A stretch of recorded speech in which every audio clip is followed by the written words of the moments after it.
City India news Telugu. Mahabubnagar జిల్లా తెలంగాణ చౌరస్తాలో నేడు కేంద్ర ప్రభుత్వం ప్రవేశపెట్టిన బడ్జెట్లో తెలంగాణకు జరిగిన అన్యాయంపై ఈరోజు ప్రజా సంఘాల ఆధ్వర్యంలో కేంద్ర ప్రభుత్వ దిష్టిబొమ్మ దహనం చేయడం జరిగింది.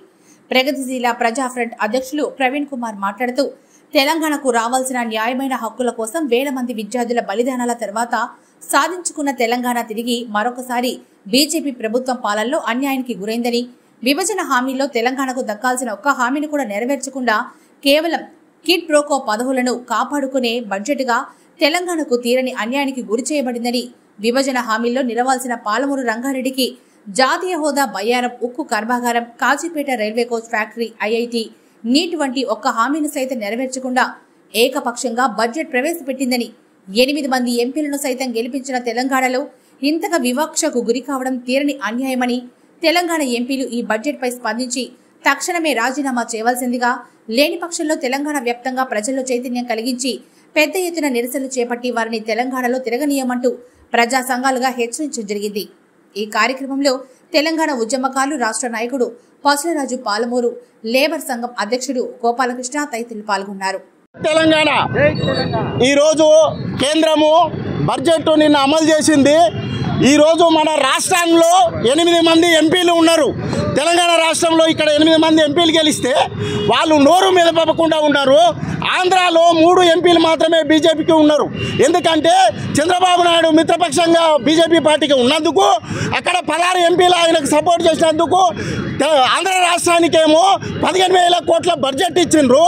అదేవిధంగా నితీష్ కుమార్ బీహార్ రాష్ట్రానికి 14 మంది ఎంపీలు ఉన్నందుకొరకు అతనికి 20,000 కోట్ల బడ్జెట్ ఇచ్చిండ్రు. మన తెలంగాణ రాష్ట్రంలో ఇక్కడ కాంగ్రెస్ ప్రభుత్వం ఉందన్న దురుద్దేశంతో మిత్రపక్షాలకు బడ్జెట్ అమలు చేసి మనకు మొండి చేయి చూపెట్టడం జరిగింది. ఇక్కడ ఉన్న 8 మంది ఎంపీలు తెలంగాణ రాష్ట్రంలో ఉండి ఇక్కడ బడ్జెట్ రాకపోతే మొన్న మా యొక్క డీకేఆర్ నక్క ఈ మైనార్ ఎంపీగా, పార్లమెంట్ ఎంపీగా కొనసాగుతున్న డీకేఆర్ నక్క గారు, మీరు మొన్న ఏం చెప్పిండ్రు?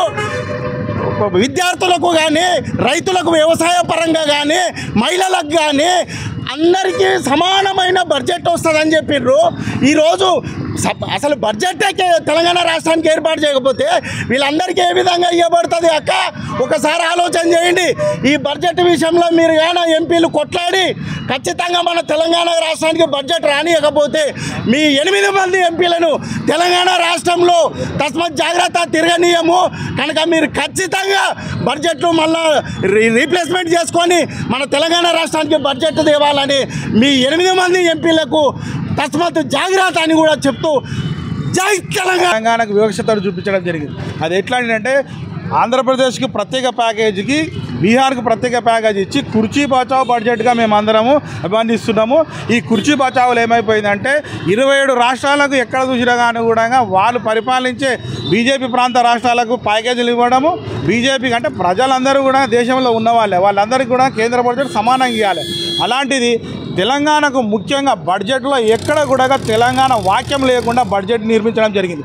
ఇది ఎంతవరకు సమంజసం అనేది బీజేపీ ఎంపీ, బీజేపీ కేంద్ర మంత్రులు ఆలోచించాలి.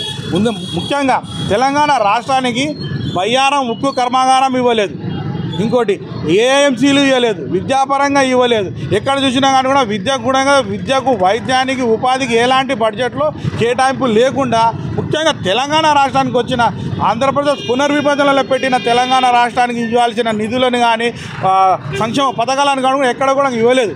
దీనికి అంతా నిరసన ఏముంది? ఈరోజు మహబూబ్ నగర్ జిల్లాకు కేంద్ర ముఖ్యమంత్రి నరేంద్ర మోడీ గారు ప్రధానమంత్రి కాకముందు వచ్చి పాలమూరు రంగారెడ్డి ఎత్తిపోతల పథకానికి ప్రత్యేక ప్యాకేజ్ ఇస్తారని చెప్పి ఓట్లు దండుకొని 3 సార్లు ప్రధానమంత్రి అయిన మోడీ గారు కూడా ఈరోజు పాలమూరు రంగారెడ్డి ఎత్తిపోతలకు నిర్లక్ష్యం చేయడం.